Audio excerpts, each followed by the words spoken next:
forgot to do the intro again. Is the intro necessary? It seems like the first 30 seconds get cut off and people aren't really here yet. Let's just wait around silently. When I was in New York, I had cousins that grew up in New York. One of them went to a Quaker school. You know about Quaker schools? Like a charter school? Yeah, it was like run by Quakers, and so they're cool. They're interesting. Like 10 o'clock, most of the time when people would get time off, you just go up there and chill and be silent, and no one could talk unless you were moved to speak, and then you could get up and talk. I was like, man, this is the deepest thing I've ever. A lot of pressure. Anyway, welcome to 49ers Coast to Coast. We were just killing time. I have a better intro, but that was the one I made up off the top of my head. Jason, thank you for coming on today. How you doing?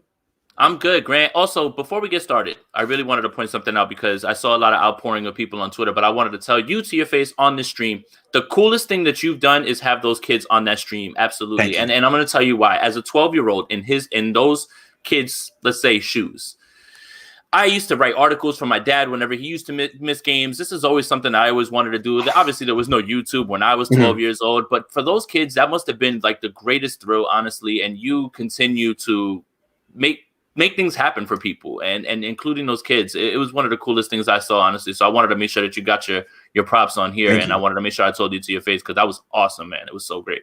I really appreciate it. I mean, I didn't reach out to them. It's like I do this Cohn phone thing on the weekend and they call in every week and they're fantastic. So I was like, I was impressed, man. That's the world needs to know about these kids. Yeah. I was impressed too, honestly. If that's what the kids are offering, then we're set up, honestly, for great content down the line, especially from those kids. Okay, so today we're going to be going through the Niners position by position, taking stock. But before we do, I got something else I want to say. The Jimmy Ward thing yesterday. I'm not trying to talk about myself. It was like the thrill of my life. But my takeaway from the Jimmy Ward thing, I'm not going to make it about me. This is it. What we're doing, Jason. This is it.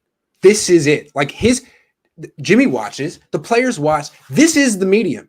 And all these other journalists out there that have these great jobs and are behind paywalls and are writing articles. Hey, God love you, man, but that's not it anymore. That just ain't it. And I feel so good that me and you are at the forefront of where this is all going. It's very exciting. And the way I look at it is in 3, 4, 5 years, none of these places are going to exist anymore. I'm not going to go name by name, but you know them, the big ones. Everyone's going to be an independent content creator. And we're going to have like 4 or 5 years head start. And we're going to be really good at it. And I'm not sure that a lot of these people who have these other jobs can necessarily pivot to what we do. So I'm just very happy. Thank you, Jimmy. Yeah. And that's the thing, too, is articles are one thing. You can write an amazing article and things like that. When you're in front of the camera, charisma matters. Being able to move the crowd and have them watch you and things like that. I think that's and you can tell the guys are starting to get into it now. Oh, subscribe to my YouTube channel. Yeah, where did that come from? Yep. Also, it's all about engagement. Fans don't just want the information. They want to talk. They want to be part of the whole process. And when you put yourself behind a paywall, you take yourself out of the game. I got to say, all these journalists deciding at the same time to put themselves behind the paywall is the best thing that ever happened to me. It created and you too. It created a void that we have filled and that Jimmy Ward approves of. Thank you, Jimmy. I feel so validated. Jimmy, if you're watching, I've been singing your praises as much as I can on Twitter. I know you're not on Twitter. I'm definitely not one of those guys, honestly. So, thank you for watching and keep balling, man. That's it. Jason's one of the reasons I saw the light. Anyway, I was just very happy that it's like, man, this is really the way that, and this is how I think of it. I always relate what we're doing to the record industry to rap. And it's like, I feel like the sports industry for so long has been like the record industry where it's like, hey, man, I got a record deal. Congratulations. Your life is made. Did you make any money off your platinum album? No. The record company got all of it. Well, what happened? Well, they may be famous. Like, yeah, but you didn't get paid. And then NWA realized it. And what do you ultimately own your own record company? And I feel like that's what we do. And it's the dream. It's the dream. Absolutely. We're in charge of our content. We're in charge of our voice. We don't have someone who says, hey, you can't say this, you can't say that, no matter what it is. Honestly, it is a beautiful thing. And it is the future, honestly. And the people that are trying to catch up now, good luck, because there's so many people that are ahead of you right now, at least when it comes to this. So, I'm just happy that I was able to jump on this when I did last year. So, yeah, absolutely. And the whole paywall thing that's interesting to me, too, is like, I don't know if I'm going to pay $4.99 a month for a month's worth of content, but I'll come on Grant's live stream and just tip $40 super chat. Like, I don't know. It just seems like this is what fans want the engagement, period. And people are gonna, whoever they're drawn to, they're gonna go to. It doesn't matter if you have the personality to do it, as you do, as so many of us do, as you do. Honestly, yeah, that's the thing. People are drawn to that, whether they hate you or they love you. Honestly, you need the engagement, but you also need to be entertaining in somewhat. We're talking sports, but be entertaining. It's entertainment. And here's the thing: the number one rule of this industry, my dad taught it to me. I grew up in this thing. You're never allowed to be boring. There's never an excuse. You can't be boring. So whatever you're doing, don't be boring. And you know what? We do that pretty well. Seems like, I don't know. I don't want to give myself too much praise, but since Jimmy Ward opened it up, all right, that's enough. That's enough. So now let's do some honest analysis. I've seen 2 practices. You've read all about them. You've watched the interviews. People have gotten hurt. People have stepped up. Let's recalibrate. Let's take stock of where the Niners are right now, starting with the quarterback room. This is one of the better quarterback rooms in the league. What do you think? The room is deep, honestly. Yeah. What you said about Josh Rosen playing well is unbelievable, honestly. And from all accounts, everyone else was saying the same sort of thing. UCLA. There you go. No, honestly, with Trey, with Jimmy, this is a great quarterback room. Even Nate Sudfeld is somebody that is just, perfect to be at the end of the line as a practice squad guy. The 49ers have a great quarterback room at this point, and they really have, like we talked about, a good problem. Jimmy Garoppolo plays, okay, Trey sits. But if Jimmy Garoppolo plays well, then they win games. It's a good problem to have, and the 49ers have a great quarterback room at this point. It's interesting to think about. Like, I always loved Nick Mullins. Great story. I was rooting for him. Wasn't really into CJ Beathard, but Kyle really likes CJ Beathard, and the way I like Nick Mullins, I think Kyle grew to like Mullins too, but those guys are gone. Sorry, I mean, they invested in you, they worked with you, they liked you. Now you're not good enough. Now they kept Josh Rosen instead, and I think they made the right call. Like, their number 3 quarterback was the 10th pick in the draft, and it's 24. Not bad. Throws a hell of a ball. I think that's why he has to be there. He has to stay there. His draft pedigree is enough. Absolutely. So, I mean, Kyle got over those 2 were part of the family. Beathard and Mullins, they're gone. And now Rosen's here because of what he showed in 6 months. Nate Sudfeld is here, assuming for what he's going to do on the practice squad. And I think that's Scangarello's quarterback. Right? That was Scangarello's guy, so they brought him in because I guess he works well with him and he understands. Yeah, so I mean, I'm just speculating. I think that's what it was. I can't remember. Yeah, scout team meetings, that kind of stuff. Because Rosen isn't there to really run the scout. You're trying to develop Rosen too. Mm-hmm. I would see what happens. So Sudfeld is not a developmental prospect. He's a guy who probably knows the right answers in the meetings and is prepared and a pro. So good for you. It's a very good room. It is for sure. And for everything that happened last year with the injuries, I mean, you have to at least now figure out, because you could be down to your 3rd quarterback, as we saw the 49ers end up having last year. So it's always good to have those options. The saying about, your backup quarterback shouldn't really matter, blah, blah, blah. Well, when this team has dealt with this many injuries, Kyle has PTSD at this point. So he's trying to stock that room up with as many guys as he can. Good point. If Jimmy Garoppolo is your starting quarterback, you need two backups. And you could, the 2 backups of Jimmy Garoppolo, number 3 pick, number 10 pick, pretty good. One of them is one of the most athletic quarterbacks in the league. The other one, even though he's totally mismanaged his career, still has one of the best arms in the league. There's a lot to work with there. Very interesting. Absolutely. It's nice to see how easy and natural it is for Rosen. I don't know. It was nice to see. I was going to say, they don't really cut up his videos and put them out there, honestly. You got to just read about it in an article. It's kind of messed up. Unless the 49ers are trying to protect any sort of good news from Josh Rosen seeping out. I'm sure that's what it is. And that means they probably would like to put him on the practice squad. And he probably has said that he would be into it because I think he knows what are his options. But if he balls out in camp and there's reports, if he balls out in preseason and people see it, he may not clear waivers. Yeah, absolutely. I mean, he's already won a Super Bowl, so he's pretty much just at this point just trying to keep it going in his career. I'm sorry, I couldn't. He was the secret ingredient. When the Tampa Bay Bucks go 6-11 this year, people are going to say, "Hey, where was Rosen?" Raymond Martinez Jr. says, "I told you this was the new way, and you were perfecting it. Props to you for showing others the game as well." Appreciate it, Raymond. Yeah, I think we're all going to be independent content creators by 2025, and we got a head start, man. Real quick, just to toot my horn one more time. 31.2 thousand subscribers. NBC Bay Area has 31.6. I'm this close to passing NBC Bay Area, and it's going to mean a lot to me. And me, 2,150, I believe, if I'm not mistaken. So, I mean, listen, if the slow grind's the good grind. That's what I had last year. Yeah. That's what I had last year.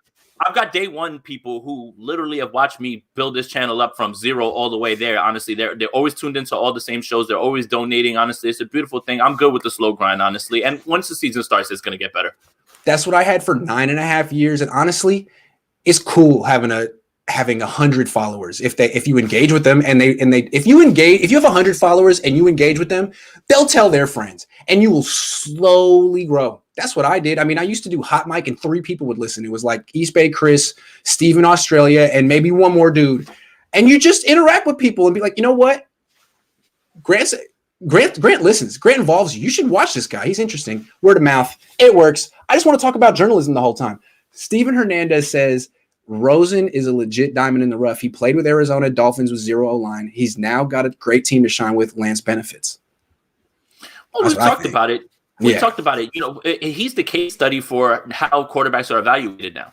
It's completely different. Remember, it was 2-3 years you would get before they made a decision on you. That's right. Josh Rosen gets drafted. Sorry, get out of here, Kyler Murray. Now go to Miami. Wait, sorry, get out of here. We're gonna get to a. Honestly, it's just his bad luck. But he is now the blueprint for how many teams evaluate quarterbacks on their timeline. It's scary.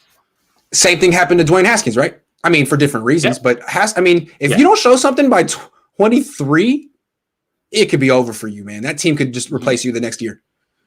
So, like you said, like you always said, keep drafting quarterbacks until one of them hits. Arizona was with it; they were fine with that. I mean, it worked out well for them because they paired him with a coach who, at least we thought, could utilize him. We could talk about that another day, but it made sense to pair him with Cliff. Yeah, and who knows? Maybe Rosen would still be the starting quarterback for the Cardinals had they gotten the number 2 pick instead of the number 1 pick, and we're in a position to take Kyler Murray.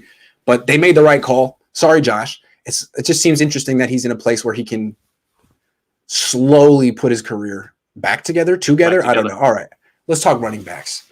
So the 2 top guys from last year already hurt. Wilson's out for a while. Who knows with Raheem Mostert? It's always like he's had a nagging knee injury for a long time. Makes you wonder. So I guess it's a good thing that they drafted 2 running backs, huh? That's what we talked about. When you asked me who I thought would lead this team in rushing, I want to say 2 or 3 shows ago, I told you it was Trey Sermon. It was based on the idea that these guys end up being banged up. Now, look, we don't want to get overly upset or criticized right now because of OTAs, and we have so much time before the season starts. But my fear had always been that the injury bug. Most tends to miss time. So does Wilson. Now Wilson's going to be definitely missing time. We don't know what's going to be happening with Mostert, but Trey Sermon's there to pick everything up. And again, the 49ers drafted him looking to the future, looking to the next few years, having a cheap running back who can be a bell cow. Like the 49ers haven't had that since Frank Gore, who apparently now everybody wants to bring back, which I don't want, but hey, whatever. You guys can yell at me on Twitter about it. But honestly, right now, Trey Sermon is looking like he's probably going to be the guy when you think about how Mostert tends to get nicked up at times. And honestly, it wouldn't be wrong. Here, let me put it to you this way. Would it be wrong for Trey Sermon to take first down, take second down, maybe have Mostert fill in between as he did? Remember, Tevin Coleman started in 2019 every game. Tevin Coleman started every game. And then Raheem Mostert came in and what? It's Kyle, jab, home run hit with Mostert. Honestly, limiting Mostert's touches and using him more effectively might be the best way to do this, honestly. I think so. And that's no slight to Mostert. I remember in 2019 in the playoffs, they turned it right over to Mostert. And what did he do? He dominated. But I don't think that's something that you really want to do. You don't want to give him the ball 15, 17, 18 times over a 17-game season. So give it to him 8 to 10, and one of those could be a home run. But 8 to 10 at a clip of 8 yards, 9 yards, because you've softened the defense up because of what Trey Sermon's been doing is completely different, honestly. So at this point, just do it that way so you can really maximize the talent that you have in this room. Elijah Mitchell is somebody that's going to be there that I really have my eyes on. I don't know. I haven't really heard too much about him. But Wayne Garman is definitely going to play as well, too. They brought him over here just he's play. He's that much of a veteran presence, and you've seen he has a track record of him being solid in this league. He filled in for Saquon Barkley, and I'm not going to say it's the same thing as him filling in for Barkley. It wasn't a seamless transition, but he was good enough, honestly. So Trey Sermon is going to be the guy, I think, honestly. If they really want to play this smart, let Sermon take the brunt of this, especially because, 1, he's young, 2, he's cheap. Doesn't really matter. It's not like you're paying Trey Sermon anything, and you leave Mostert open to hit those home he did when the defense is tired and you figured out where to attack them. It seems like the Niners have 3 home run hitter running backs and 3, what'd you call it? Like 3 like power running backs, 3 wear you down running backs. Soften you up. Soften you up, wear you down. And those ones are Jeff Wilson, Trey Sermon, and Garman, in my opinion. Mm-hmm. And then the outside home run threats are Mostert, Mitchell, and Hasty. And the thing I want to say is no one's talking about Hasty anymore. He's yesterday's news. They drafted Mitchell. Mitchell looks good. He looks like a really good receiver. You can do a lot with him. Like Mitchell on screens is going to be deadly. But I want to say Hasty looks better than last year. A lot of these second-year players come in with a rebuilt body because they've just been in an NFL weight room for a whole year. He's one of them. He looks real good. I liked him last year. He got hurt. I wouldn't write off Hasty yet. Okay. It's a numbers game at this point. So if Mostert, God forbid, ends up being injured to start the season, then Hasty's, a lock. But we won't know until we figure out and we get closer to first week who's actually going to be available. So all I'm saying with Hasty is it's a good thing they drafted 2. No, it's a good thing they drafted 2 running backs, honestly. Anybody who was upset before, you need to be excited now. All I'm saying with Hasty, though, is if they feel like it's a numbers game and he didn't quite make it and they waive him and try to put him on the practice squad, I don't know. They might have to – he might get picked up just because I think he could tear it up in preseason. Maybe they'll limit his – no, they better play him in preseason. He was playing with the starters the other day. Was that yesterday? It was yesterday because everyone else was hurt. I mean, really, the starter was Sermon, and then the guy backing him up was Hasty and Mitchell and Garman. Yeah, it was those 4. So I still think it's good running back room. Garman's a good backup to have. Yeah. Yes, for sure. Very solid, very underrated. What about time to sign Le'Veon Bell here? I'd be more interested in Todd Gurley, just as a guy for a vet minimum who could score a touchdown at the goal line. Sermon could do that. There's guys out there that are relatively young. Duke Johnson's a free agent. Yeah, there you go. He catches passes. Honestly, I think Duke Johnson's good. They just, whatever team he goes to, it's like, hey, we're not playing you. We're gonna play the guy over you. But Duke Johnson's young. He's not worn down. He just hasn't landed in a spot where they can utilize him properly. You should do a Madden 2021 season with Jason or Jesse or Hammer and talk about plays, etc. It would be fun. I'm going to answer this question the way Quentin Tarantino would answer it in Pulp Fiction. Look, I don't want to get divorced. Okay, I like my marriage. Okay, I don't want to get divorced. Okay, good idea, but I don't have to pull that off. You got some people that you need to call. You got to make some calls. Do it. Do it. Yeah, man. Sorry, man. I kind of like my marriage. Sorry, I don't have enough time. I spend all my time streaming and stuff. So nah, maybe one day if I'm like, when I reach $1 million, if I ever do, and I totally scale it back, we'll just do Madden all day. Me and you, Jason. That's the dream. 5 years from now. Yeah, I'm not there yet. Okay. Let's talk wide receivers. Ike's hurt. Nah, they say it's nothing serious. Yada, yada, yada. Dude keeps getting these little tweaks and stuff. I don't like it. I mean, come on, man, but he's still young. Richie James is hurt. Travis Benjamin's hurt. Debo's cool. Travis Benjamin's the one that makes me mad.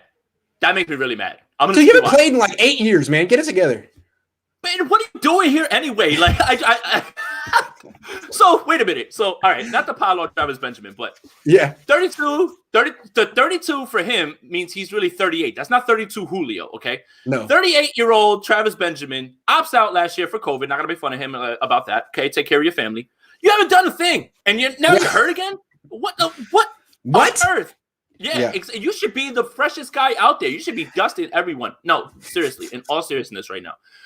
This has always been the fear with the wide receiver room. If Ayuk misses time, if Debo misses time, this becomes literally the living incarnation of that Packer game last year. Where Kendrick Bourne was always one who would bail him out. Now he's gone. Exactly. Yeah. And that's what I think. In the beginning, I was like, Kendrick Bourne, you don't really need him. Now I understand exactly why you need him. First of all, he plays all the time. And once one of those guys gets hurt, he fills right in for them, and he's solid. Honestly, he's a starter. Now, let's just say doomsday scenario, Ayuk, Samuel, both hurt on the same week. Blah. It gets I don't know. Mohamed Sanu? I don't know. Jawan Jennings? Craycraft? I mean, maybe.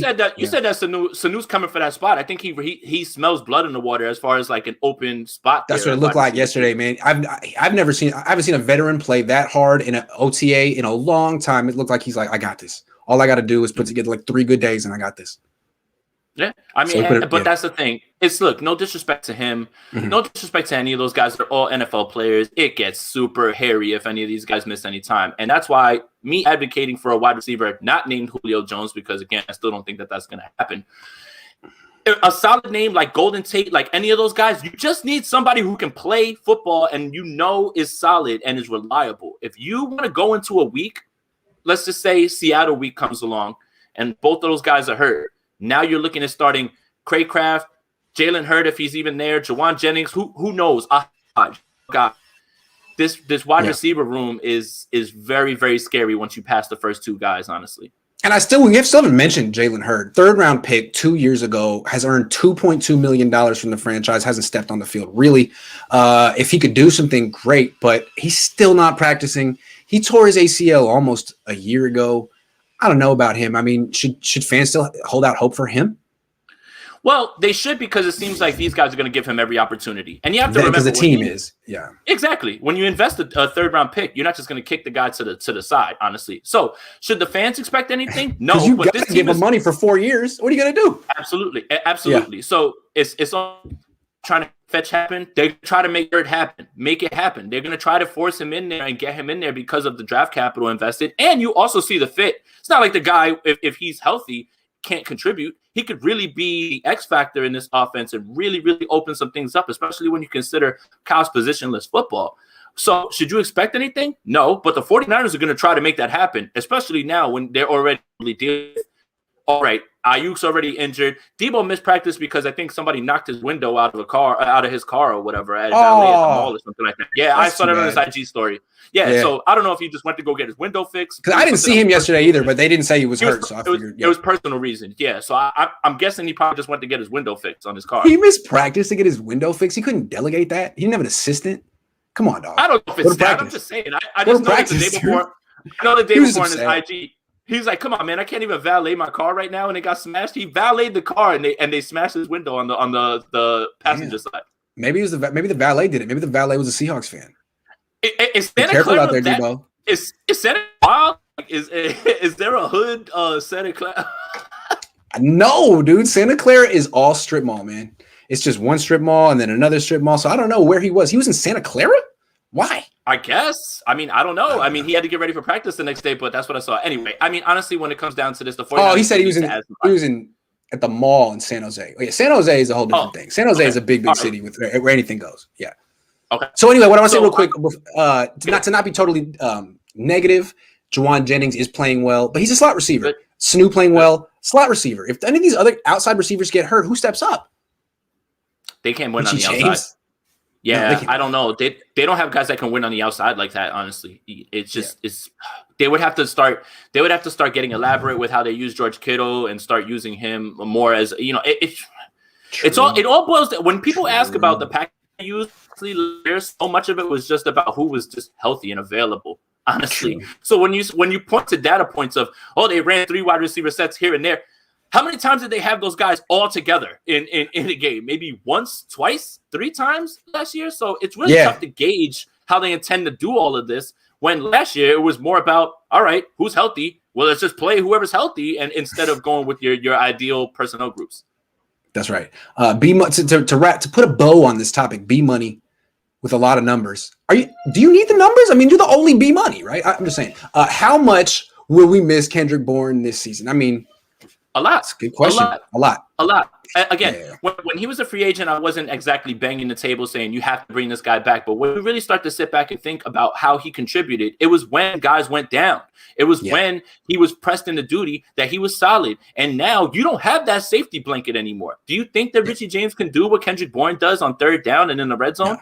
I'm not betting on that. I'm not trying to say that he can't, but it's really. Is Mohamed Sanu as good as Kendrick Bourne? No, not anymore. There's a reason why the Patriots paid Bourne what they paid him. He's worth it. And also, they're going to utilize him in a way that is going to make them money. They're not going to turn Bourne into a straight 9 route guy. He's going to live in that intermediate range where he's at. So again, they had a fit for him. They saw what he did. They realized they can utilize that whether Cam or Max start. So yes, they're going to miss Kendrick Bourne. And I think it was a bit of a slap in the face when people were just like, let him go. Who cares? We don't need him. Only had 44 catches. Man, those catches were on third down and in the red zone, and during times when Debo didn't play, during times when Ayuk didn't play. So I think you're kind of missing that, and it kind of undervalues him when you talk about him badly. Not you, but anybody. And his availability is so crucial on a team that lacks it. Availability. They always say it's the most important ability, but they don't. Yep. But they don't really believe it. They say it, but they don't believe it. And then you learn the hard way. All right, moving on to tight end. So they were saying they were going to bring in Delanie Walker for a workout. They didn't sign him. I don't know what's going on with that. I don't know why they would do that. Michael Pruitt. I mean, clearly Jordan Reed last year. They've been looking. I don't know if they're like unsatisfied with Ross Dwelley or they just want 4 tight ends. I'm not exactly sure what it is, but it seems like they have a good tight end group that they're intent on improving. So here's the thing with Michael Pruitt, much more of a blocker than anything. Sure, he's caught 3 touchdowns, but those are off of him fake blocking and then just flipping out. Right. You know, it happened in week 1 against Denver, I believe. So Michael Pruitt is there to do that. Remember, Levine Toilolo pitted around this roster as a blocking tight end. So here's the thing. I don't think Ross Dwelley can block. That's really the issue. And Jordan Reed was he's a try-hard 235-pound. Well, I feel so. Maybe a try-hard 6'5", 240-pound tight end. You know, he's not exactly built to move people. But don't put him on the edge trying to block edge rushers. That's not right. Optimal. That's not conducive to. He's more of like a Julius Thomas type tight end. You know what I'm saying? Yeah. So that's what I mean. So Jordan Reed wasn't here to block. Ross Dwelley could move now maybe into those 2 tight end sets. Kittle, they rely so much on the blocking in the run game as well. But that's why they don't run so many 3 wide receiver sets, because they use Kittle so much. So it's it really just looks like Kittle, Dwelley are going to be your pass catchers. Pruitt and Warner are going to be your blockers. Because Charlie Warner, unfortunately. I know that blocking specialist and everything, but he caught a pass last year, and it looked like he was running with a refrigerator on his back, honestly, at times. So I don't think that's something that you really. If you wanna fake the defense out, show him because you think that you're gonna block in a heavy formation and slip a pass out to him here and there, cool. But you don't want to rely on that. That's all he can do. Yeah, so Pruitt and Warner are going to be your blockers. I believe Dwelley and Kittle, they're just going to have to try to figure them out as the 2 tight end set. I mean, honestly, Kyle, stop putting Dwelley to block. And then when he misses a block, sending him off to the bench and not letting him play anymore. Like, I don't understand that portion. He's a pass-catching specialist. If he drops a pass, if he drops a wide-open pass. Done. Yeah. Get on him. Fine. Yeah. When he doesn't block an edge rusher because whoever the quarterback was behind wasn't getting rid of the ball either, come on. Do you see that from Shanahan? Is that the standard he's holding Dwelley to? Is that what his playing time depends on? I mean, honestly, anytime I point to that Miami game because Jimmy Garoppolo was struggling in that game, but he missed that block. Remember, so he misses the block. Oh, Dwelley missed one, right? And Jimmy got destroyed. True. Yes. The next play, Jimmy got so in the pocket because he saw the rush coming that he just was like, and he couldn't trust his blind side anymore. So those missed blocks. Those things affect the quarterback, and that's really the issue. That's true. Okay, so it makes sense that the Niners are going to bring in Delanie Walker. Also, George Kittle misses time. And when George Kittle goes down, now you got Ross Dwelley as your starter, and the backup is Charlie Warner, let's think about Charlie Warner. He was billed as this, like, super blocker, like a George Kittle level blocker. I didn't see that from him last year. I didn't see one block of his that I thought was super special or really even that great. So what is his value? I've seen him in one-on-ones. He can't beat anyone. Dwelley can. Kittle can. Reed would never lose. Delanie Walker can. So, yeah, Charlie Warner, I'm curious about him. I didn't see really anything from him last year. Yeah, I just think that it's going to be more about that Levine Toilolo role of come out in your heavy formations with Warner. You want to have that tight end presence if you want to slip him out and just, throw him something. Honestly, it's really just going to be, I think it's going to be Pruitt and him that'll be blocking, and it'll be those 2 that are going to be the pass catchers as it should be. All right, offensive line. The Niners added a ton of players to this group. So far in OTAs, Trent Williams hasn't played. Alex Mack hasn't played. Mike McGlinchey has been out there every freaking day for every snap. Give him credit. I mean, I've dogged him a lot. Give him credit. He's bigger. He needs to be out there. He's doing everything right. Good for Mike McGlinchey. Laken Tomlinson's still there. I haven't seen much of Aaron Banks yet. He's still with the backups as is to be expected. Where do you think this offensive line stands right now? Is it a strength or a weakness? It's a strength now. It's improved. Okay. Absolutely. I still believe that Banks is going to be the starter. And now you're talking about Alex Mack being there. The only thing that can really stop Alex Mack is an injury, God forbid. you saw how impressive this offense was when Weston Richburg was there, and it's about protection calls. It's all about being able to get out and move in front of people because he's a lot more athletic, a little bit of a smaller guy. Alex Mack brings that immediately, understands the system. It's plug and play. Tomlinson and Trent Williams stand to – I mean, Trent Williams is Trent Williams. We don't got to talk about him. But Tomlinson stands to benefit from what Alex Mack does as far as calling out protections, making sure that everybody's sliding to the correct blocker and things like that. So Lincoln Tomlinson is going to take a step forward. I honestly see this offensive line being a much better unit, clearly, especially when you consider second round Aaron Banks, who will be starting. And now Daniel Brunskill, he can slide right into the backup center role. Backup center. Straight up backup center. No more guard, no more messing around on the rest of the line. Get those reps and be there just in case something happens to Alex Mack, because Daniel Brunskill has that experience. And I have a feeling that if he's allowed to just focus in on playing center, that he can improve himself in a big, big way. So, I mean, this line is deep now. And if any possible injuries happen, you've got guys that you can rely on. That's something that a lot of teams don't have at this point. I think they feel the same way about Brunskill that you do. I think they have the same vision. Like, let's bring in 36-year-old Alex Mack. He'll have the job a year or two, but we'll have Brunskill finally focus on a spot. Instead of making him the do-it-all, master of nothing, whatever. Anyway, instead of having him do every position, let's do one. Thank you. Let's just let him learn how to play center. I think they feel that he could be their starting center after Alex Mack. I guess the vision and hope. And that's smart, honestly. Right now, it doesn't cost you anything. He's valuable depth. And yes, when he plays, he's a good player, honestly. But again, it's hard because when I talk to people who've actually played offensive line, guys who really understand offensive line play, you'll never understand how hard it is to move one spot from guard to center and how completely different the two positions are, even if they are one from the other. You're talking about being able to hike the ball, also being able to get your hands up, checking protections, and the same thing with guard is completely different, honestly. So, I mean, if Brunskill's allowed to focus on being a center, I don't see why he can't improve, and I'm betting on that he will because he's a smart football player. And never – I know this probably doesn't have anything to do with anything, but – his struggle from AAF to the NFL, that work ethic is there, honestly. And that's something that you really can't teach, honestly. The guy really got it out of the mud if he came from a now defunct football league to being somebody that people call Aaron Donald's dad. That's important. That's the best. I love that. So real quick, the good takeaways from OTAs with the offensive line. There's no pads on, but what you need to know is Daniel Brunskill's getting all the reps at center. That's a good thing for him. He's going to have an entire offseason to improve at this position. That's good for him. And then the guy who's getting all the reps at left tackle, Justin School, that's a good thing for him. I mean, I feel like everything I said about Mike McGlinchey last year applied to School twice. I mean, he just didn't get the Justin School. He would always be bad against the Packers. Yes. It didn't matter. Whenever he was in there and it was always against the Packers, it would just be like, oh my goodness, what's happening? For some reason, if you go back and you watch that Packers game where I think Trent left that game. No, wait. Trent didn't play because he was a close contact of them lived together. He was getting beat like a drum in that game. But then there's other times that you see him against other teams and he's not like that. It's just something about the Packers. But School needs, again, reps at a position, doesn't matter what position you play, whether it's offensive line, defense, whatever. It's important. It matters. Yes. And the more you get, the better you get at it. As just the same thing with us. If we keep doing these shows, all we do is improve with each time. That's it. Reps. So get them their reps at their natural spots. Agree. I feel you could argue that McGlinchey, Brunskill, School, all three of them need development and didn't develop at all last year. For whatever reasons, I think not having a spring training program was hard on the entire offensive line. They all came in underweight. I don't know what the hell happened, but that shouldn't be an issue this year. They all look good. They're all working. They're all doing the right thing. They're all developing, the three of them. So good. They're improving. That's a good thing. Did it help Just School too.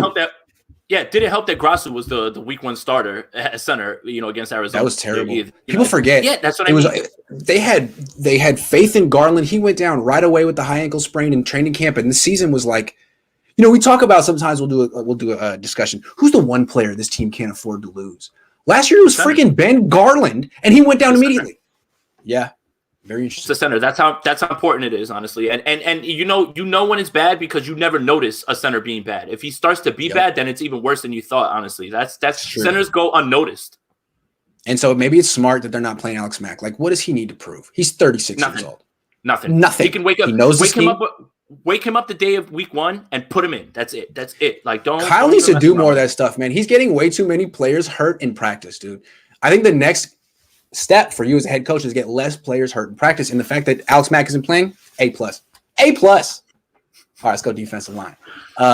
Seriously, man. I mean, if I were an owner and you were consistently getting my players hurt in practice, I know Al Davis had no tolerance for that. He would curse you out so hard. How did you get this guy hurt? Can we get him to the game, please? Anyway, defensive line. Again, I haven't seen him go with pads on or in one-on-ones, but Javon Kinlaw looks like, he just looks fantastic. That doesn't mean he's a good pass rusher, but he's a hell of an athlete. He's a good football player. He's in great shape. Arden Key is interesting. He stands out. He's big. He seems impressive so far. Samson Ebukam, he's new. Ranking this with other D lines in the NFC West, the Rams are really good. The Cardinals have some. It may have fallen back a little bit. I feel like the strength is the depth, especially in the interior. How do you praise this unit? See, that's what I was going to say is I think that, honestly, the 49ers defensive line is probably the deepest. So when you talk about the Rams, and you talk about the Cardinals, you're talking top-heavy guys. You're talking about Floyd. Yeah. Right. You're talking about Floyd and you're talking about Aaron Donald. And that's why that you would rank them that way. And the same thing with the Cardinals. You talk about Chandler Jones. You're talking about those guys that they have on there. But now, when you get Kinlaw in his natural position, Armstead's going to be back in his natural position. You're going to get Bosa back. Ebukam can give you that wild card part. You're talking about Mohurst, Kerr, all these guys. Remember, Kerry Hyder was supposed to be a luxury last year, ended up playing very, very well. Arden Key's another one. So, honestly, they're very deep. And again, this was their whole philosophy all offseason was, let's get as deep as we can at each position because we don't want the same thing that happened last year. When everybody goes down with injuries, your season's basically lost at that point because you're relying on people that you shouldn't be. So honestly, it's hard for me to tell right now. It's gonna mean a lot when the pads go on and you start to see really the philosophy between D'Amico and what he's gonna tend to do with them. So I really can't speculate on that. I did tell you that I thought Javon Kinlaw was going to be the one who would take the biggest leap as far as that. But honestly, that's not really jumping out on a limb. He's a first-round pick. That's exactly what you expect, especially when you consider all those guys that are going to be taking pressure off of him. He'll be in a lot of advantageous one-on-one situations, especially if Nick Bosa can be 90% of what he was in 2019. If D Ford even gives 12 snaps a game, anything like that, 12 to 15, that helps as well. So honestly, Armstead, Kinlaw, Bosa, Ebukam, Key, Hurst, Kevin Gibbons, somebody. People aren't. That's what I was going to say. Kevin Gibbons. So they're deep. They're deep, honestly. So if you want to say top heavy wise, yes, the Cardinals probably have maybe the top heavy guys. The Rams probably have those top heavy. But as far as deep across the board, I think it's the 49ers. Yeah, I mean, when people praise Javon Kinlaw in OTAs, I'm always like, well, you kind of are contractually obligated to do that because he's a first. I've heard this too many times to buy it, but you don't have to praise an undrafted free agent. No one has to praise Kevin Givens. And when D'Amico made a point of saying that, I was like, nice, because I've always been impressed with Kevin Givens. I feel like he deserves more playing time. Honestly, I think he's the best interior pass rusher they have. Well, maybe the second best after Armstead, but I think he's actually more gifted as a pass rusher right now than Kinlaw and deserves a lot of playing time. So that's cool. At least Kinlaw has someone talented pushing him. That's a good thing. Absolutely. And his depth is wealth. That's it. Honestly, I'm really impressed with the defensive line. And I mean, honestly, it comes down to straight up depth. And guys, again, betting on guys with high spark scores and things like that, like Hurst and Kerr and those guys. And the Raiders let them float around and stuff like that. And Kasura can tap into all of those things. So I get exactly why they were doing what they were doing. Also, I don't know what to expect this year from Nick Bosa. I think I know what to expect from D Ford. I think it's going to be important what Samson Ebukam can do, what Arden Key can do. So that's I don't have a great read on them yet, but I think they're going to be important players this year. Someone to keep an eye on, at least when training camp starts. Yeah, absolutely. I agree. Michael Carroll says too many running backs, quarterbacks, tight ends. I think not. We're protecting against skill position injuries. Thoughts? I'm confused. Do you understand? So I think he's saying that, people were saying, oh, why'd you draft so many running backs? I think he's basically agreeing with saying that, having all those running backs is really good. Having all of those tight ends is really good. Having all those quarterbacks is really good because you do want to, we're protecting against those injuries. So, yeah, I think he's completely agreeing with us. Good call. This is a great name. Glenciaga. Love you. Fantastic. Nice. Between you and Shanahan, once Niners win the Super Bowl, will you stop quality control? No. You don't win one and just go away. You go back for the second. You run it back and you go back for the second. Did Bill Walsh retire after his first Super Bowl? No, absolutely not. No. This is a life. This is a lifestyle. Harder. Yeah, you exactly. Press harder. Balenciaga. All right, linebacker. The Niners still have Fred Warner. They haven't extended his contract yet, but I kind of feel like he's not in any type of rush. He's like, you know what? Let's let Darius Leonard sign first, and then I'll come in. I'm good. He's never gotten hurt, so maybe he thinks he can't get hurt. I don't know. Good luck, Fred. I hope nothing bad happens because you deserve to get paid big bucks. I think Dre Greenlaw Dre Greenlaw has obvious shortcomings. 5th round pick, not good in coverage, but the dude can run and hit, and he's always had like one of the best physiques on the team. He still looks even stronger. He really looks very strong. So I wouldn't want to get hit by Dre Greenlaw. I'm just going to say that. And then you also got the hybrid guys, Flanagan Foles, Marcel Harris sometimes play linebacker. What do you think of this group? It's thin. Hufanga could take snaps at will linebacker as well too, honestly, because remember, Dre Greenlaw is a converted safety. I think they have similar things for Hufanga, a guy who can have that skill set but still play at the will spot. So it's thin. All the linebackers are converted safeties, aren't they? Exactly. All of them are. They didn't change up what they did. It's a little bit thin though. If God forbid something happens to Fred, then things start to get really, really hairy. Honestly, Azeez Al-Shaair, no disrespect to him, those guys are perfect where they are as role players, as backups and things like that. You really don't want them pressed into duty. So the linebacker core is a little thin after those guys as well too. So I get a little bit nervous when it comes to them, just in case, God forbid injuries happen. Please take care of Fred Warner. Please don't let anything happen to Fred. Please.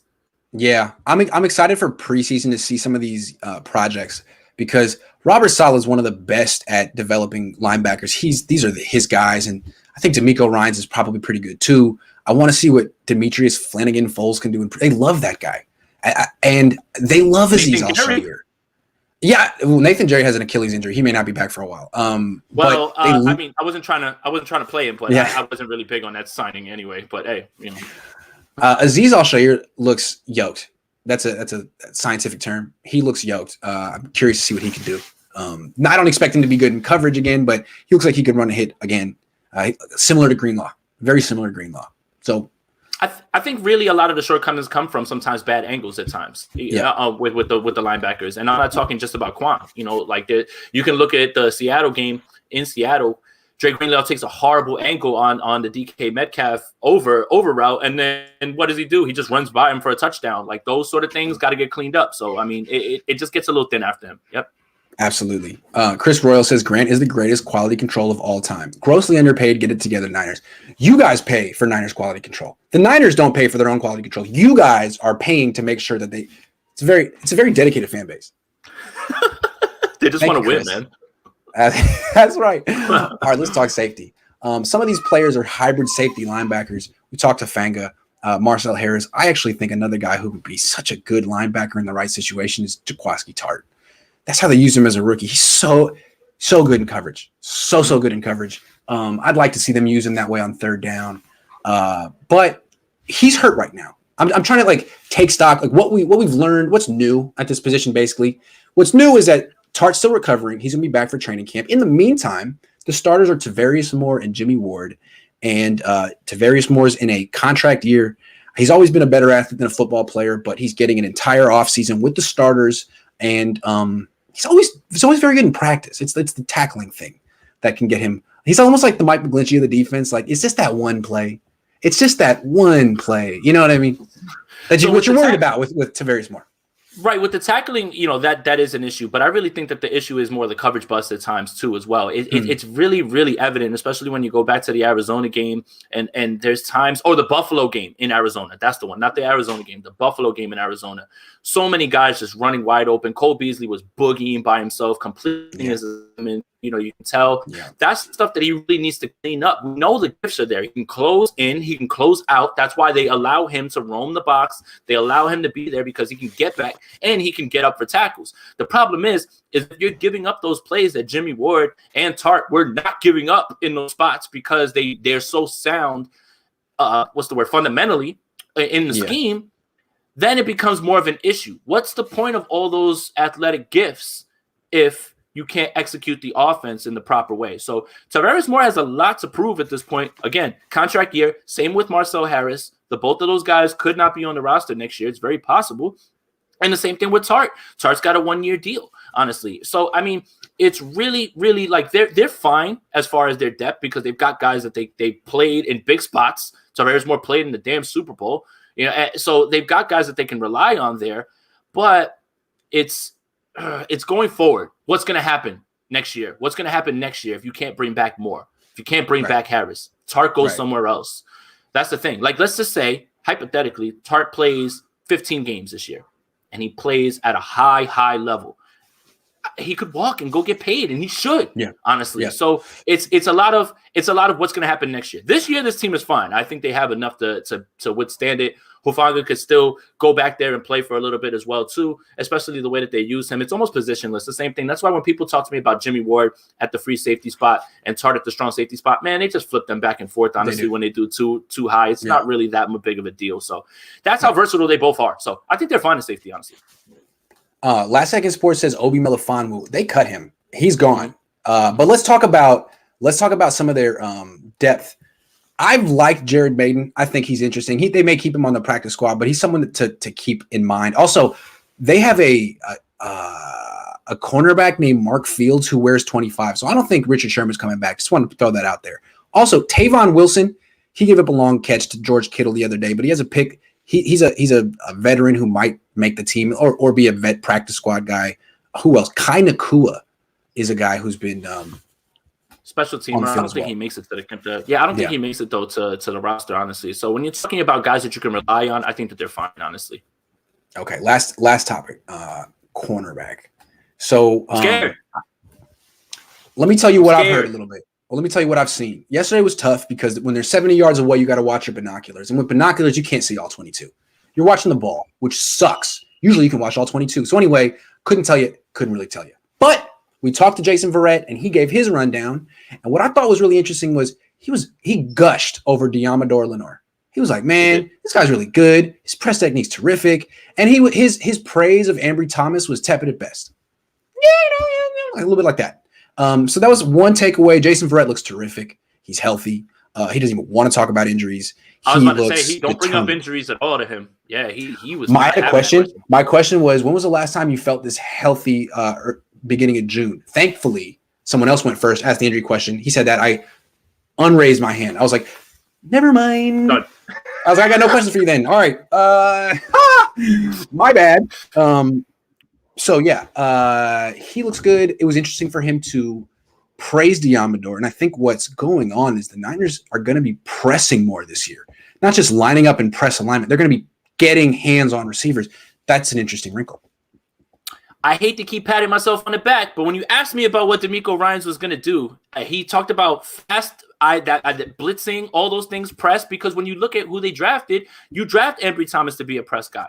You want to be able to do those things as well. So I hate to keep patting myself on the back, but he literally said what I thought that this like when you asked me, how is this going to change? Okay, it's going to change because now he's going to have to figure out his play calling, but it's going to change because you're going to see a lot more aggressive blitzing. You're going to see him send extra guys. You're going to see him drop guys from the safety spots and do things like that and be a little bit more exotic. So, I mean, I'm happy that he said those things, but you should have been tipped off with the way that with the profiles of these guys. Ambry Thomas profiles as a man-to-man press guy. Yes. Lenore, the book on Lenore was everybody was thinking that he's taking K'Wan Williams' spot as slot.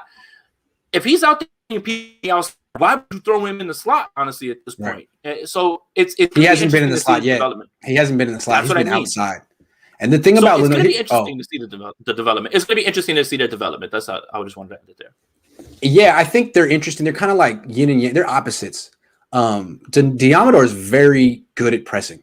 He's physical. He gets his hands on you. If he misses, he doesn't have any recovery speed. So it's kind of risky. It's high stakes. Ambry is not physical. He's not going to jam you, but he'll get a hand on you and he'll be able to mirror he has recovery speed. He's big. He's fast. He has long arms. So Diamador is more physical. Ambry Thomas is more gifted. I guess if you could combine them, you'd have a first round pick. It'll be interesting to see which person improves the weaknesses more. But I mean, like, what can Diamador really do about recovery speed? What is his 40 time? Do you know? I don't know. I'm not. He looks like a 4.5 guy to me. I don't know. Thomas has the juice. Right. I mean, well, that's and it's a difference between play speed, everything as well too. Yep. And you slow down receivers if you're able to jam them at the line, like you saw him do what he did to Austin Watkins, and Austin Watkins is a big boy. So I mean, for him to be able to get his hands on somebody like that and knock him down, honestly, and for Verrett to sing his praises in that way, I found the same thing when I was watching the press conference as well, was how effusive with his prayers with Lenore. So I mean, it's a good sign, honestly, but at the same time, I'm going to go back to, I don't want to be negative, but God forbid if Jason Verrett gets hurt, then things start to get hairy with Emmanuel Mosley being the number one guy who's going to have to cover those Devontae Adams, DeAndre Hopkins, those type guys. That's where it gets a little scary. So we'll see. Honestly, I think that right now, if Lenore can continue to improve and do well, and I think that it boosts the stock of this secondary. I mean, the cornerback room, because now you have guys that you're relying on and you feel good about, and you're not running Brian Allen out there. Yep. The coach says players need to take notes on how Verrett artfully requested to move on from the injury questions. He was balanced, clear, and respectful. Media had no choice but to respect the boundary he set out. Yeah, man. I mean, yeah. And I was embarrassed that I had an injury question. I was like, yeah, you're right. My bad. Sorry. I was trying to have it in a positive way, but I was like, nah, man. He's earned the right to answer something else. I mean, every time he's up there, it's the same freaking questions. How do you feel? How's your knee? You have to remember. You have to remember it. It's every single year that he's been in the league. Every year. Yeah. I would be tired of it as well, especially when I walk up to the podium and I tell you I'm healthy, I feel great. That's it. Stop asking me. There's no injuries anymore. It's done. So I hear it. Last Second Sports. Anything on Jared Maiden? Haven't heard squat on him. I like him. He looks good. He had an interception gift wrapped to him from Trey Lance last week and he dropped it. But I mean, I don't know. I'm still waiting to see the one-on-ones. I base most of my opinion on one-on-one drills, man. He was good in one-on-ones last. He was so good in one-on-ones that they had him taking reps at nickel. So I think he's got potential as a safety on this team, Jared Maiden. We'll see. I can't say I haven't really seen him, so. He's a little secret. We'll see. That's our show. This was one of my favorite 49ers coast to coast. We went through the entire roster, but we really had a lot to say about the state of journalism. Covered a lot of ground. Hold on. We didn't talk about the entire roster. Why didn't you talk about the last healthy 49er ending up at OTAs? Robbie Gould, man. He's back. He's in the building. Teams. Nice.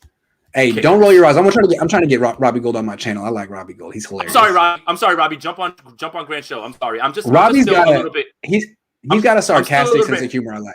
Okay, good. Because I'm a little bit hurt with the whole holdout thing still. I haven't let that go. Whatever. It's fine. I liked it, man. Go get that money, baby. Man, always a pleasure, Jason, man. This was a great one. Thank you, everyone, for watching. Grant. Appreciate you, bro. Take care, everyone.